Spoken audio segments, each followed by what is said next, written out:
क्या आप मुझे आपकी स्क्रीन पर बने दो गहनों के बीच का अंतर बता सकते हैं? हाँ, जो आपके बाईं ओर है उसमें कई रंग हैं, जबकि जो दाईं ओर है वो एक ही रंग से बना है।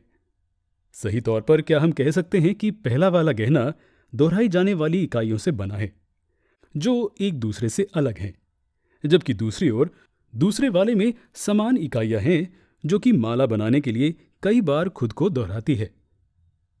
लेकिन हम कार्बन की केमिस्ट्री को पढ़ते समय इन गहनों के बारे में चर्चा क्यों कर रहे हैं?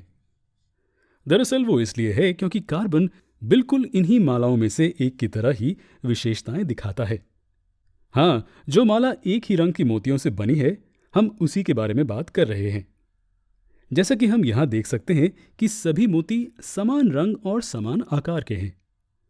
उसी तरह से कार्बन एटम्स लंबी चेन्स बनाने की प्रवृत्ति दिखाता है। कार्बन एटम्स की दूसरे कार्बन एटम्स के साथ बंधने की इस प्रवृत्ति को, जिससे बहुत ही लंबी चेन्स बनती है, उसे कैटेनेशन कहते हैं।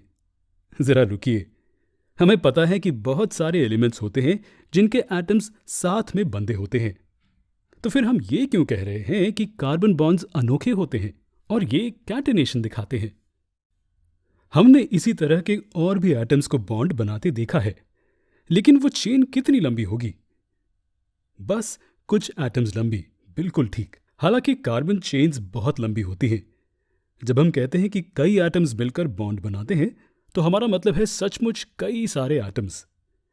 हाँ, कार्बन के कई 100 एटम्स एक दूसरे के साथ मिलकर बॉन्ड्स बनाते हैं और बड़ी बड़ी चेन्स को जन्म देते हैं।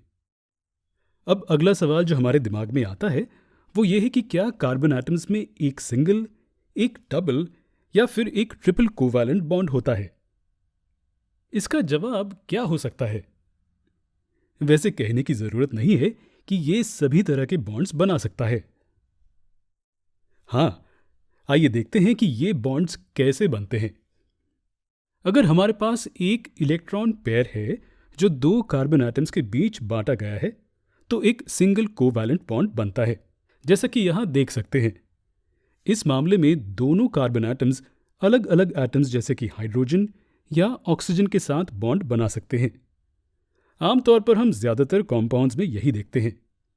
दूसरी संभावना यह है कि दो कार्बन एटम्स दूसरे कार्बन एटम्स के साथ बंधकर साइड चेन्स बना सकते हैं। ऐसे कॉम्पाउंड्स जहां सभी कार्बन एटम्स आपस में एक सिंगल कोवैलेंट बॉन्ड बांटते हैं, उन्हें सैचुरेटेड कॉम्पाउंड्स कहते हैं। तो दूसरी तरह के कॉम्पाउंड्स कौन से होंगे? हाँ, वो वाले जिनमें कार्बन एटम्स के बीच कम से कम एक डबल या एक ट्रिपल कोवैलेंट बॉन्ड होगा। अगर दो कार्बन एटम्स के बीच एक डबल कोवैलेंट बॉन्ड होता है, तो हर कार्बन एटम के पास दो इलेक्ट्रॉन्स बचते हैं।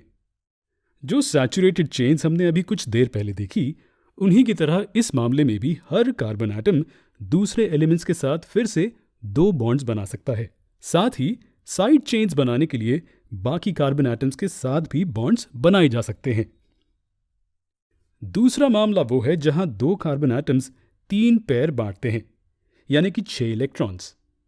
इस तरह के ट्रिपल कोवैलेंट बॉन्ड के मामले में हर कार्बन एटम दूसरे एटम्स के साथ सिर्फ एक सिंगल बॉन्ड बनाने के लिए ही उपलब्ध होता है। ऐसे कॉम्पाउंड्स जहां हमें कम से कम एक डबल या ट्रिपल कोवैलेंट बॉन्ड के कार्बन एटम्स मिलते हैं, उन्हें अनसैचुरेटेड कॉम्पाउंड्स कहते हैं। कैटेनेशन की विशेषता कार्बन को तरह तरह के कॉम्पाउंड्स बनाने की एक अलग प्रकार की क्षमता देती है। शाखाओं से बनने वाली बड़ी बड़ी चेन्स कैटेनेशन की वजह से ही कार्बन में दिखती हैं। अब जब हम उन वजहों को समझ चुके हैं कि कार्बन क्यों और कैसे इतने सारे कॉम्पाउंड्स बना लेता है, तो हम इन कॉम्पाउंड्स के बारे में विस्तार से बात करते हैं। चलिए हम अगले वीडियो में सैचुरेटेड और अनसैचुरेटेड कॉम्पाउंड्स को समझने से शुरुआत करते हैं।